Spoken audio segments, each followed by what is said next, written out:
অনেক সময় মনের মধ্যে একটা প্রশ্ন জাগে, বাজারের আইসক্রিমটা এত মজা হয় কিভাবে? না জানি কি, কি জিনিস দিয়েই না বানায়। আমরা কি পারবো সেরকম স্বাদে আনতে? যাদের মনে এই ধরনের প্রশ্ন উকিঝুঁকি মারে তাদের জন্য আছে আজ ম্যাঙ্গো আইসক্রিমের রেসিপি। আমার রেসিপিটা ফলো করলে অবশ্যই বাজারের থেকে অনেক গুণ বেশি স্বাদ হবে এবং সাশ্রয়ী হবে গ্যারান্টি। ভালো করে পেকেছে এরকম আমি প্রমাণ সাইজের ২ টি আম নিচ্ছি। যেকোনো জাতের আমই হবে, তবে আমটা এনশিওর করতে হবে যাতে ভালোভাবে পেকে থাকে। আবার খুব বেশি যাতে মজেও না যায়। অনেকটা আমরা দুধ ভাতের জন্য যে আমটা ব্যবহার করি ওই টাইপের একটা আম নিতে হবে পাকা অবস্থায়। আমের পরিমাণটা একটু কম বেশিও হতে পারে, কোনো সমস্যা নেই। আমি এখানে প্রমাণ সাইজের ২ টি আম নিয়েছি। ভালোভাবে এগুলোকে পরিষ্কার পানি দিয়ে ধুয়ে তারপর এগুলোকে হাত দিয়ে চটকে নিয়েছি, একটু নরম করে নিয়েছি। তবে যে ধরনের আমের মধ্যে আঁশটা কম থাকে সেই আমটা নিলেই ভালো হয়। তা আমি আমগুলোকে হাত দিয়ে চটকে ১ম এ একটু ব্লেন্ডার করে নিচ্ছি। ব্লেন্ডার না থাকলেও সমস্যা নেই। যেকোনো চালনির সাহায্যে একটু আমটাকে ছেঁকে নিতে হবে যাতে করে এর ভেতরে যে আঁশটা আছে সেটা নির্যাস থেকে আলাদা হয়ে যায়।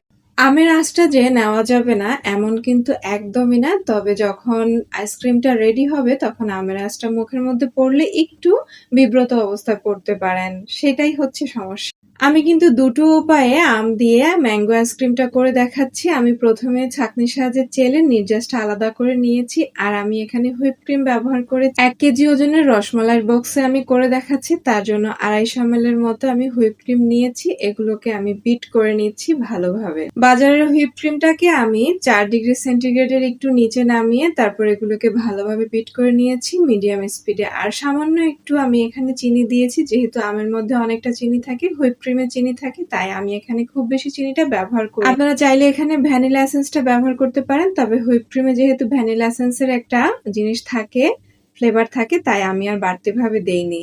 আইসক্রিম তৈরির ১ম অংশে আমি দেখিয়েছি আমটাকে জাল না দিয়ে এরকম পাকা আমটাকে ছেঁকে নিয়ে আমি হুইপ ক্রিম ব্যবহার করে যে সম্পূর্ণ মিশ্রণটা রেডি করেছি সেটাই আমি এয়ারটাইট বক্সে করে ডিপ ফ্রিজে রেখে দিচ্ছি ২৪ ঘন্টার জন্য। আর এভাবে উপর দিয়ে একটু আমের নির্যাস দিয়ে দিয়েছি আর একটু পাউডার দুধ ছিটিয়ে দিয়েছি। দেখতে ভালো লাগবে, খেতেও ভালো লাগবে। তবে আমটাকে জাল না দিয়ে যদি এভাবে সরাসরি দিয়ে দেওয়া হয় তাহলে একটু আমে পানির পরিমাণটা বেশি থাকে আর আইসক্রিমটা হওয়ার পর একটু হালকা বরফ বরফ ভাব থাকে। এটারই এক স্বাদ। আর আরেকটা রেসিপি দেখাচ্ছি সেটারই কিন্তু আরেক স্বাদ হবে। আইসক্রিম বানানোর আরেকটা পদ্ধতি দেখাচ্ছি। আমি সমপরিমাণ আম সেইম ভাবে আমি রেডি করে নিয়েছি। তারপর এটাকে চুলায় দিয়ে ভালোভাবে জাল করে একটু কমিয়ে নিয়েছি যাতে করে এতে পানির পরিমাণটা কমে আসে। তারপর সেম প্রক্রিয়ায় আমি সেই বিট করে রাখা হুইপ ক্রিমটাকে এর মধ্যে মিশিয়ে নিয়েছি। এতে করে একটু ঘন হবে যেহেতু এতে পানির পরিমাণটা কমে গিয়েছে।